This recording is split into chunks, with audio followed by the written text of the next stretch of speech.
So, this is the next instalment of Longfellow's Tales from the Wayside Inn. And we're now up to the Poet's Tale, which is The Birds of Killingworth. It was a season when through all the land the merman Mavis build, and building sing those lovely lyrics written by his hand, whom Saxon's Cadman calls the blithe heart king. When on the boughs the purple buds expand, the banners of the vanguard of the spring, and rivulets rejoicing rush and leap, and wave their fluttering signals from the steep. The robin and the bluebird piping loud filled all the blossoming orchards with their glee. The sparrows chirped as if they still were proud their race in holy writ should mentioned be. And hungry crows assembled in a crowd clamoured their piteous prayer incessantly, knowing who hears the raven's cry, and said, "Give us, O Lord, this day our daily bread." Of tropic isle remote and passing hailed the village with the cheers of all their feet, or quarrelling together laughed and railed like foreign sailors landed in the street of seaport town, and with outlandish noise of oaths and gibberish frightening girls and boys. Thus came the jocund spring in Killingworth. In fabulous days some 100 years ago, and thrifty farmers, as they tilled the earth, heard with alarm the cawing of the crow, that mingled with the universal mirth, Cassandra-like prognosticating woe. They shook their heads and doomed with dreadful words to swift destruction the whole race of birds. And a town meeting was convened straightway to set a price upon the guilty heads of these marauders who, in lieu of pay, levied blackmail upon the garden beds and cornfields, and beheld without dismay the awful scarecrow with his fluttering shreds, that skeleton that waited at their feast, whereby their sinful pleasure was increased. Then from his house, a temple painted white with fluted columns and a roof of red, the squire came forth, august and splendid sight, slowly descending with majestic tread, 3 flights of steps, nor looking left nor right. Down the long street he walked, as one who said, "A town that boasts inhabitants like me can have no lack of good society." The parson too appeared a man austere, the instinct of whose nature was to kill. The wrath of God he preached from year to year, and read with fervour Edwards on the Will. His favourite pastime was to slay the deer.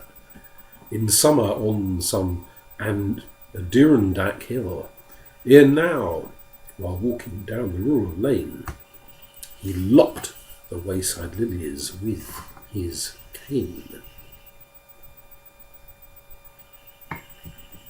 From the academy whose belfry crowned the hill of science, with its vane of brass, came the preceptor, gazing idly round, now at the clouds and now at the green grass, and all absorbed in reveries profound of fair Almira in the upper class, who was, as in the sonnet he had said, as pure as water and as good as bread. And next the deacon issued from his door in his voluminous neckcloth white as snow. The suit of sable bombazine he wore. His form was ponderous and his step was slow. There never was so wise a man before, and he seemed the incarnate, "Well, I told you so." And to perpetuate his great renown, there was a street named after him in town.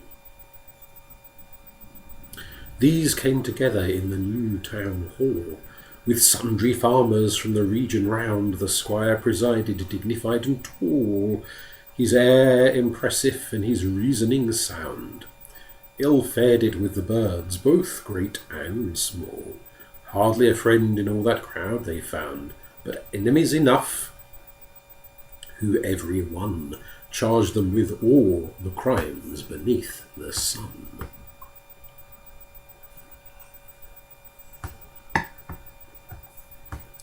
When they had ended, from his place apart rose the preceptor to redress the wrong, and trembling like a steed before the start, looked round bewildered on the expectant throng, then thought of fair Almira, and took heart to speak out what was in him clear and strong, alike regardless of their smile or frown, and quite determined not to be laughed down. Plato, anticipating the reviewers, from his republic banished without pity the poets. In this little town of yours you put to death by means of a committee the ballad singers and the troubadours, the street musicians of the heavenly city, the birds who make sweet music for us all, in our dark hours as David did for Saul. The thrush that carols at the dawn of day from the green steeples of the piney wood, the oriole in the elm, the noisy jay, jargoning like a foreigner at his food, the bluebird balanced on some topmost spray, flooding with melody the neighbourhood, linnet and meadowlark, and all the throng that dwells in nests and have their gift of song. You slay them all, and wherefore? For the gain of a scant handful more or less of wheat, or rye, or barley, or some other grain, scratched up at random by industrious feet, searching for worm or weevil after rain, or a few cherries that are not so sweet, as are the songs these uninvited guests sing at their feast with comfortable breasts. Do ne'er think what wondrous beings these, do ne'er think who made them, and who taught the dialect they speak, where melodies alone are the interpreters of thought, whose household words are songs in many keys, sweeter than instruments of man e'er caught, whose habitation in the tree-tops e'en are halfway houses on the road to heaven. Think every morning when the sun peeps through the dim leaf-latticed windows of the grove, how jubilant the happy birds renew their old melodious madrigals of love.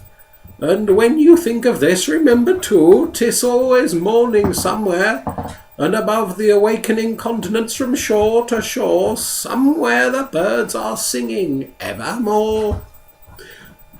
Think of your woods and orchards without birds, of empty nests that cling to boughs and beams, as in an idiot's brain remembered words hang empty mid the cobwebs of his dreams.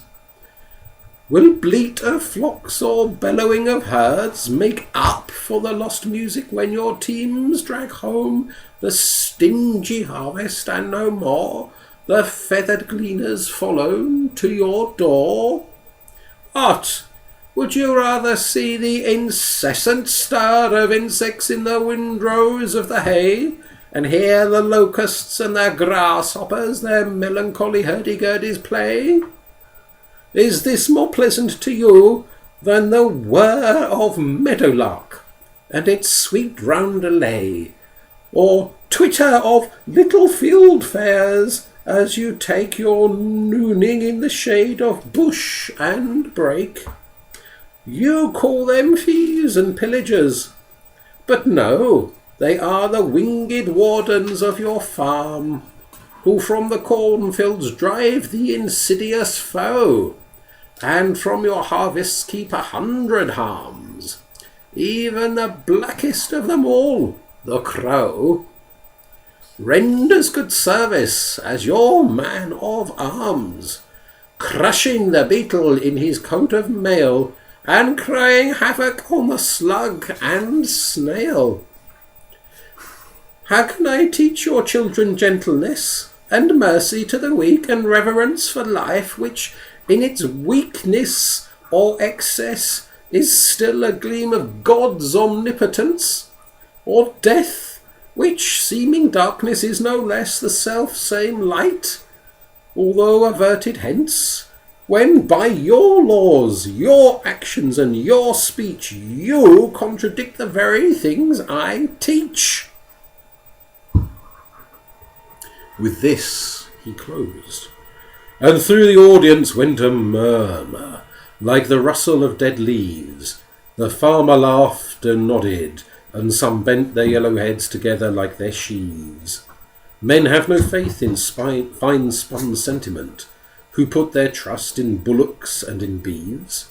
The birds were doomed, and as the record shows, a bounty offered for the heads of crows. There was another audience out of reach, who had no voice nor vote in making laws, but in the papers read his little speech and crowned his modest temples with applause. They made him conscious, each one more than each. He still was victor, vanquished in their cause. Sweetest of all the applause he won from thee, O fair Almira at the Academy. And so the dreadful massacre began. O'er fields and orchards and o'er woodland crests the ceaseless fusillade of terror ran. Dead fell the birds with bloodstains on their breasts, or wounded crept away from sight of man, while the young died of famine in their nests. A slaughter to be told in groans, not words, the very St. Bartholomew of birds. The summer came, and all the birds were dead. The days were like hot coals, the very ground was burned to ashes. In the orchards fed myriads of caterpillars, and around the cultivated fields and garden beds hosts of devouring insects crawled, and found no foe to check their march till they had made the land a desert without leaf or shade. Devoured by worms like Herod was the town, because, like Herod, it had ruthlessly slaughtered the innocents. From the trees spun down the cankerworms upon the passers-by, upon each woman's bonnet, shawl and gown, who shook them off with just a little cry. They were the terror of each favourite walk, the endless theme of all village talk. The farmers grew impatient, but a few confessed their error and would not complain. For after all, the best thing one can do when it is raining is to let it rain. Then they repealed the law, although they knew it would not call the dead to life again. The schoolboys, finding their mistake too late, draw a wet sponge across the accusing slate. That year in Killingworth the autumn came.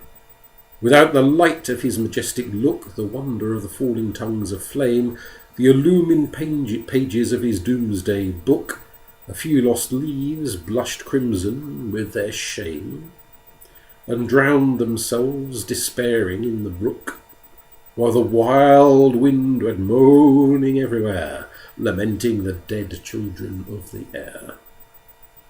But the next spring, a stranger sight was seen, a sight that never yet by bard was sung, as great a wonder as it would have been if some dumb animal had found a tongue.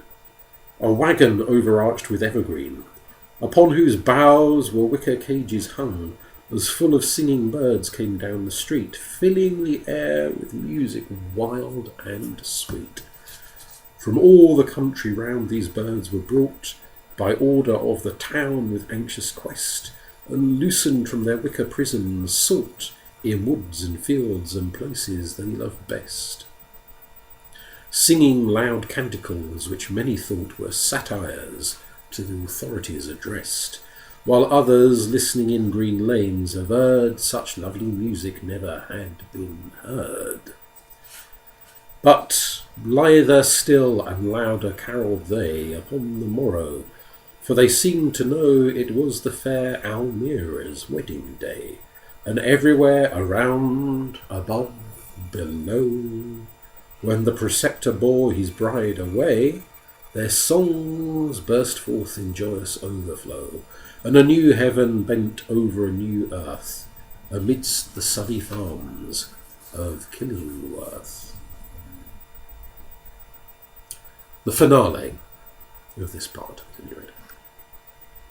The hour was late, the fire burned low, the landlord's eyes were closed in sleep, and near the story's end a deep sonorous sound at times was heard, as when the distant bagpipes blow. At this all laughed. The landlord stirred as one awaking from a swoon, and gazing anxiously around, protested that he had not slept, but only shut his eyes and kept his ears attentive to each word. Then all arose and said good night. Alone remained the drowsy squire to rake the embers of the fire and quench the waning parlour light, while from the windows here and there the scattered lamps a moment gleamed, and the illumined hostel seemed the constellation of the Bear. Downward athwart the misty air, sinking and setting towards the sun, far off the village clock struck one.